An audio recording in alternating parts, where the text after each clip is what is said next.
Dr. Nia Warren, a 38-year-old billionaire whose name sends shockwaves through boardrooms and government halls, built his empire on precision, power, and an untouchable reputation.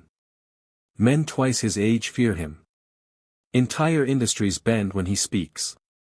No one challenges Dr. Warren, not if they value their future. But everything changes the moment he crosses paths with Phoebe Bernard, a confident, captivating black woman who refuses to be intimidated. Fierce, intelligent, and immune to his influence, she becomes the first person bold enough to stand her ground, and the only one who shakes the unshakable man feared by many. Welcome back, everyone.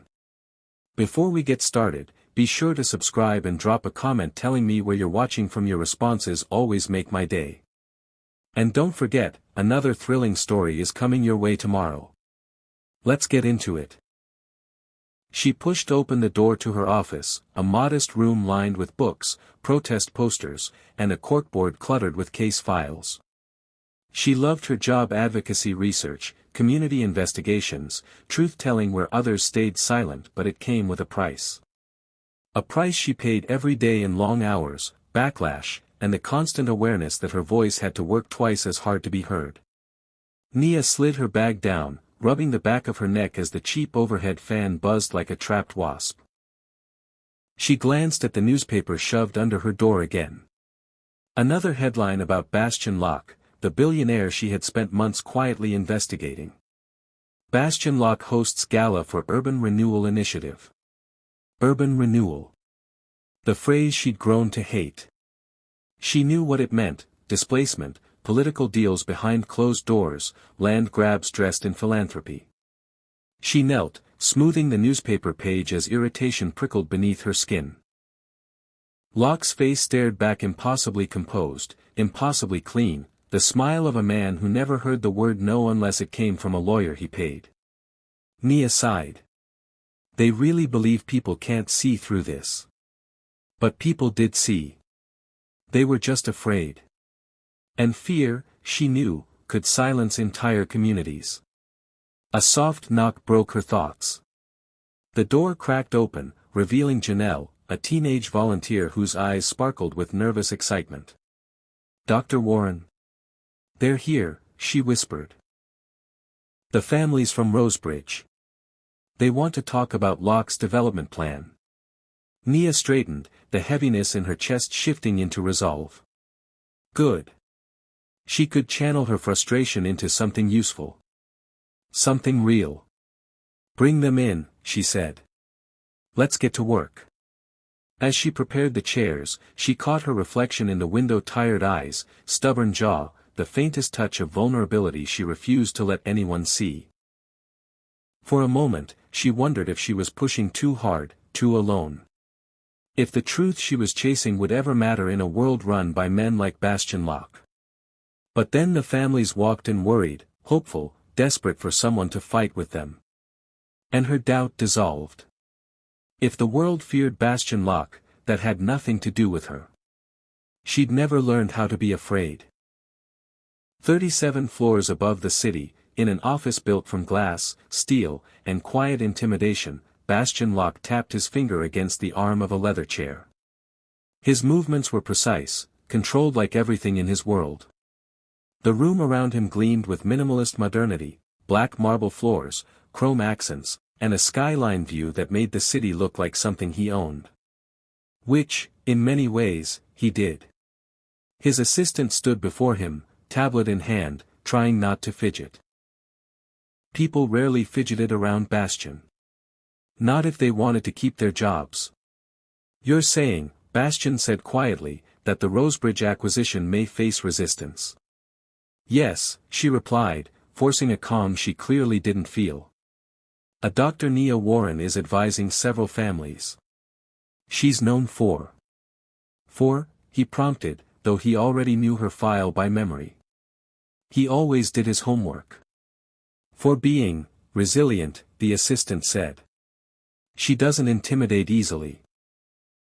Something flickered in Bastian's expression: not fear, not irritation, but something colder and more calculating. He rose from his chair, adjusting his cufflinks. Everyone intimidates, he said simply. They just require the correct pressure. He walked toward the window, hands clasped behind his back. From this height, people looked like ants, cars like toys. The city moved, pulsed, breathed in patterns he controlled. Power was order. Order was safety. And he needed safety more than anything, though he'd never admit it, not even to himself. Have legal prepare the next phase, Bastian said. And schedule a meeting with city council. If this Dr. Warren thinks she can halt a development plan of mine, he let out a quiet, humorless breath. She underestimates the weight of what she's up against. His assistant nodded quickly and left.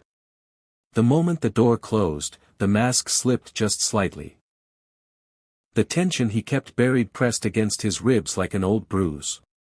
He told himself it was annoying. It wasn't. He hated disruptions. Variations.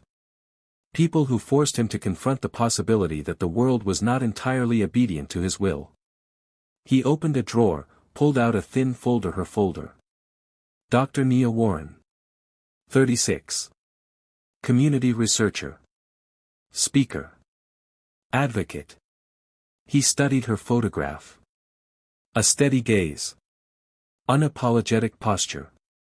An expression that didn't bend. Interesting. And you, he murmured, might become a problem. But the word problem didn't feel quite right. Something about her presence on paper, it unsettled him. He closed the folder sharply. He didn't have time to be unsettled.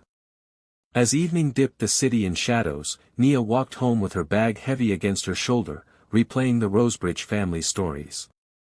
Their fear. Their hope. Their belief in her.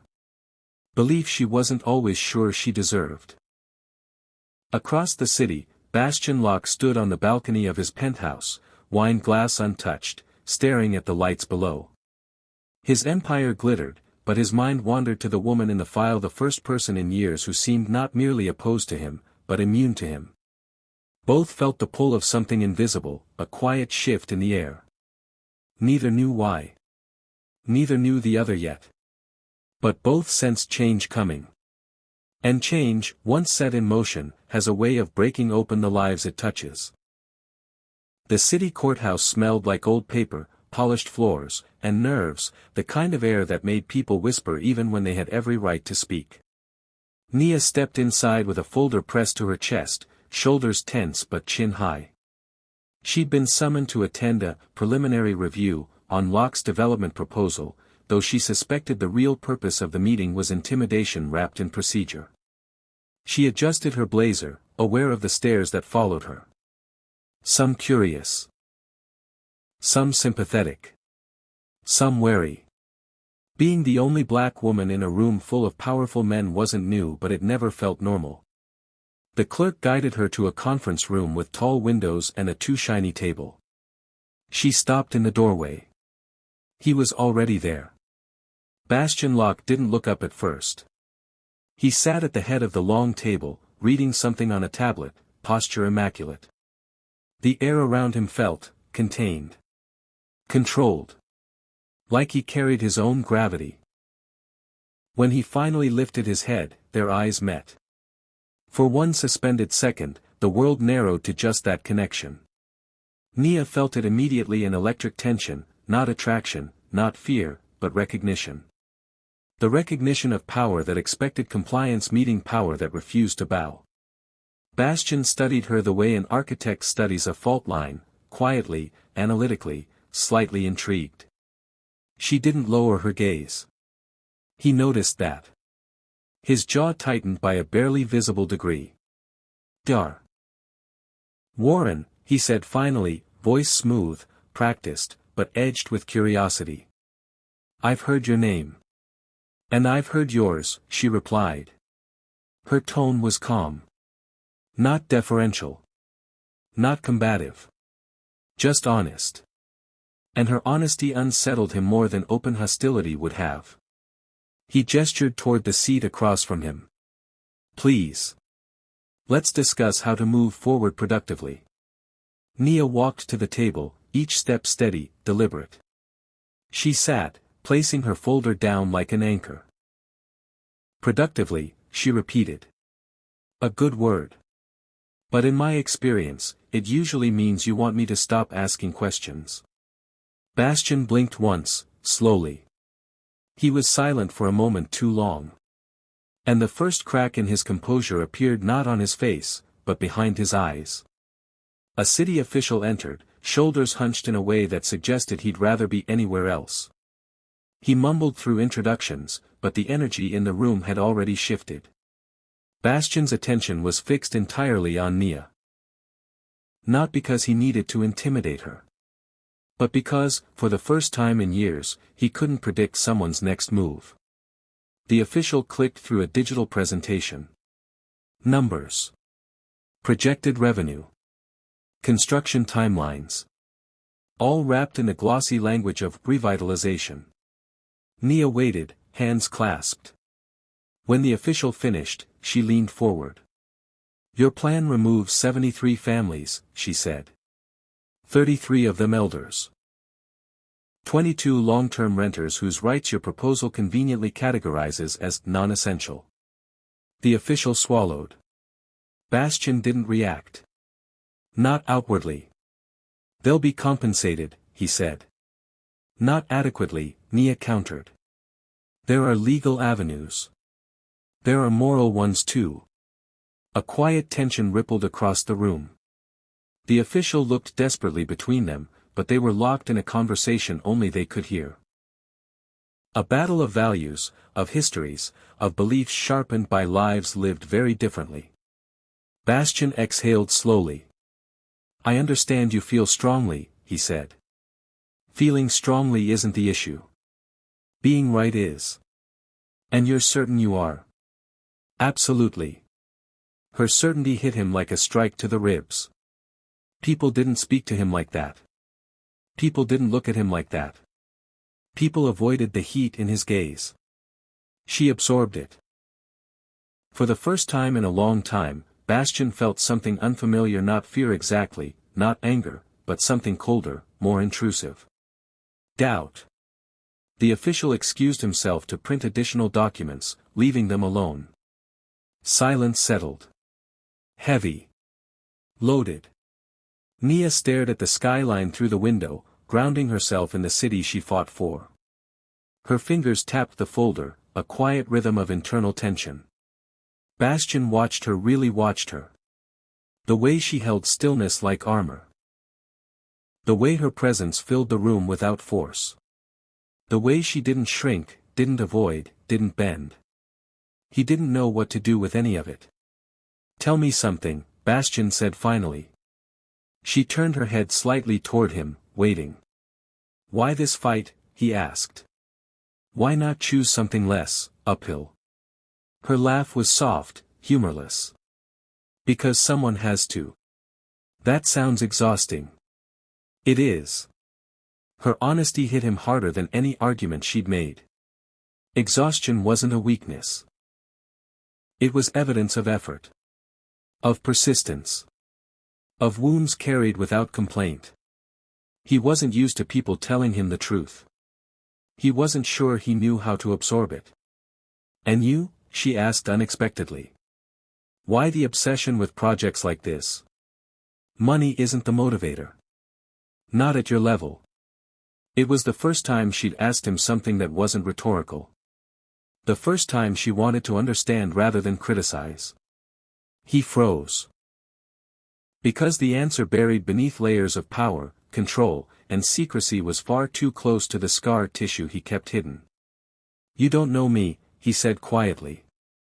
Then explain yourself. Her words landed like a challenge and an invitation at the same time. His throat tightened, a subtle, private reaction he almost never had. He couldn't answer. Not because he refused. But because he didn't know how. The official returned, breaking the tension. Papers shuffled. Voices resumed. But something had already changed subtly, irreversibly. When the meeting ended, Nia gathered her things. Bastian rose as well, but neither moved toward the door. You're not what I expected, Nia said. He studied her face, searching for mockery, but finding none. "And you're exactly what I expected," he said. "And nothing like it." The admission slipped out before he could stop it. They stood there, momentarily suspended between confrontation and something else, something neither of them could name yet. Then Nia stepped past him, her shoulder brushing his as she passed. And Bastian Locke, feared by city officials, corporate leaders, and anyone who knew the weight of his influence, felt his pulse jump in a way he had no reference for. Whatever this was, it had begun.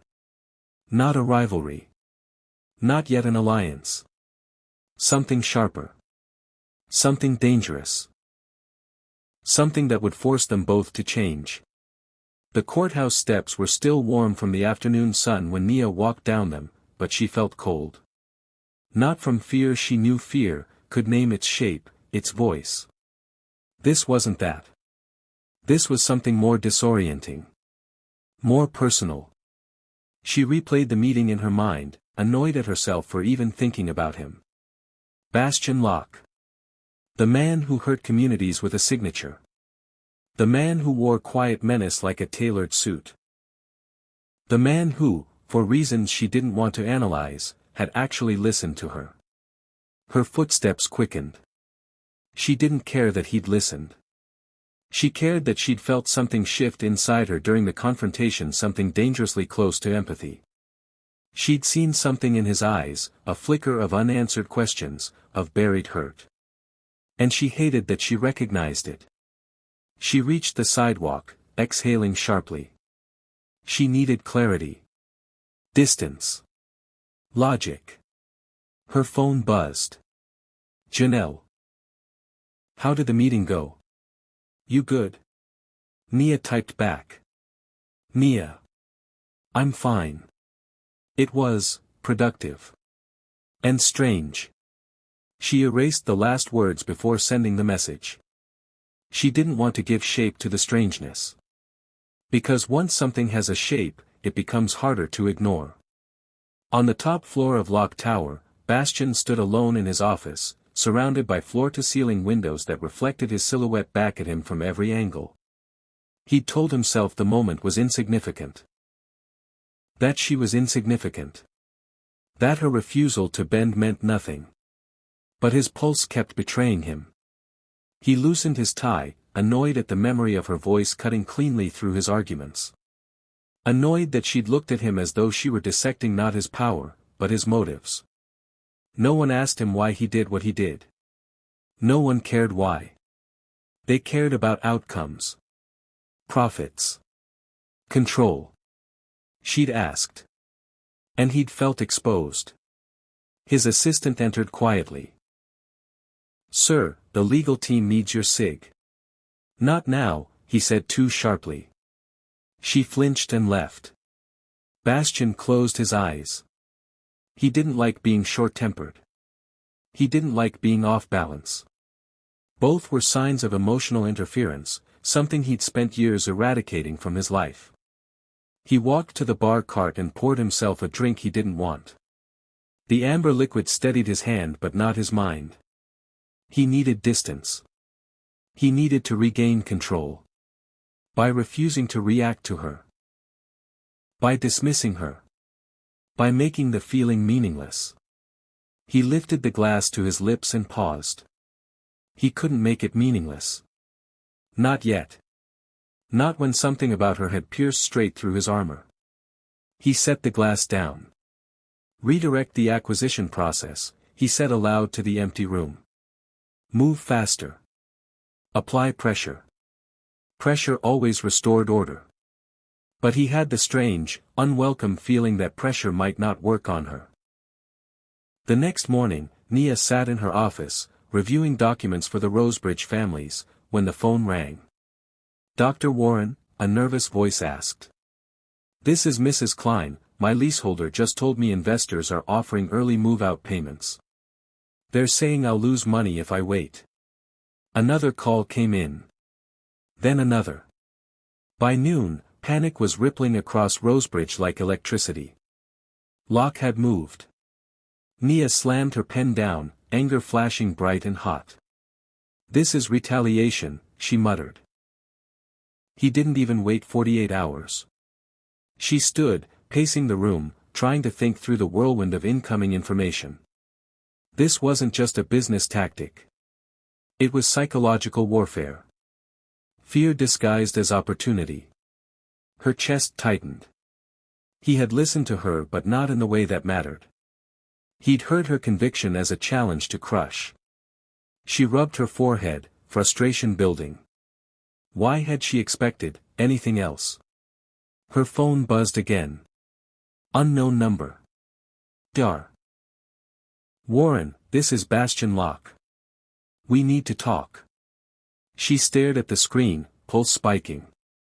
No. No. Absolutely not. She blocked the number instantly.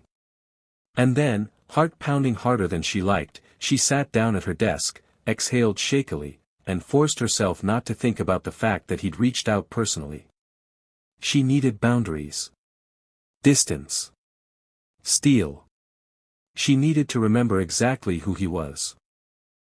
Meanwhile, Bastion stared at his phone, jaw tight, as the call attempt flickered into a failure notice. Blocked. She had blocked him. He let out a quiet, incredulous breath, the closest thing he'd had to laughter all week. Most people answered him on the first ring. People waited for his attention, his approval, his orders. She blocked him. His chest tightened again, but for a different reason this time, something sharper, something he didn't like to name. He tossed the phone onto his desk. "Good," he muttered. "Distance is better." He returned to reviewing acquisition documents, purposely burying himself in work. But every paragraph blurred. Every signature line reminded him of her question. Why the obsession? He clenched his jaw. She doesn't matter, he told himself. She does not matter. He repeated it until he almost believed it. That evening, Nia sat in her living room, laptop open, legal statutes spread across the couch, but she couldn't focus. The meeting replayed in her mind again and again. His voice. His restraint. His momentary vulnerability. And then the cold efficiency of how quickly he'd retaliated. She closed her eyes. Why did her chest hurt? She whispered to the empty room. He's just another powerful man trying to break people. But the words didn't land as cleanly as she wanted. Across the city, Bastion sat in the dark of his penthouse, skyline glowing beneath him. His drink untouched again. He told himself she was naive. Unrealistic. Idealistic to the point of delusion. And yet. She'd looked at him without fear. And that terrified him more than any threat ever had. They moved through the next few days trying to pretend nothing had happened. Nothing had changed. Nia buried herself in strategy, drowning out the flicker of curiosity, or was it concern? Whenever she thought of him. Bastion buried himself in power, tightening his grip on the project, denying the strange irritation that surfaced every time her name crossed his desk. But denial has a short shelf life. Because tension doesn't disappear. It accumulates. And the collision they were both trying to avoid was drawing closer, pulled by gravity neither of them wanted to acknowledge. Rain hammered the city like it was trying to wipe entire streets clean. Wind whipped past streetlights, bending them, rattling windows, and sending loose debris tumbling down sidewalks. A storm advisory had gone out an hour earlier, flash flooding possible. Avoid unnecessary travel. But the Rosebridge community meeting couldn't wait. Nia jogged through the rain, coat pulled tight, hair pinned back, soaked regardless. The families were gathering at the old library, a safe building, elevated, accessible. She couldn't leave them alone in this weather with eviction notices brewing like thunder overhead. Lightning flashed, illuminating the near.